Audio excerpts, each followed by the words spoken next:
ஆரம்பத்தில் இருந்தே இந்த கூட்டணி அமைந்ததில் இருந்தே கூட்டணி ஆட்சியா இல்லை ஆட்சியில் அதிகாரமா இந்த மாதிரியான நிறைய முரண்பாடுகள் இருந்துக்கிட்டே இருந்தது. இது முற்றுப்புள்ளி வைக்கப்படுமாங்கிற கேள்வி இருக்கிறப்போ இப்போ அமித்ஷா அவர்களுடைய அந்த பேட்டி, நாங்கள் அமைச்சரவையில் பங்கு பெறுவோம் அப்படிங்கிறத தெளிவாக சொல்கிறாரு அமித்ஷா. அதற்கு பதிலாக இபிஎஸ் அவர்கள் பேசும்போது தனி பெரும்பான்மையுடன் ஆட்சி அமைப்போம் அப்படிங்கிறத இபிஎஸ் பதிவு செய்கிறார். இது போதுமா?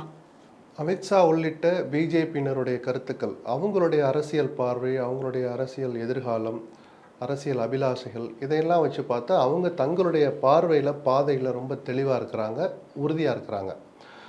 ஆட்சியில் பங்கு அப்படிங்கிறதுல அவங்க அதை நோக்கிய பயணத்தில் உறுதியாக இருக்கிறாங்க. ஏன்னா காஷ்மீர் முதல் பாண்டிச்சேரி வரையின்லாம் மோடி ஒரு சொல்கிறதுக்காகவே பாண்டிச்சேரியில் சில கலாட்டாவெல்லாம் பண்ணி அங்கே ஒரு மாதிரி ஆட்சியை கவிழ்த்து அந்த ஆட்சியை உருவாக்குனாங்க.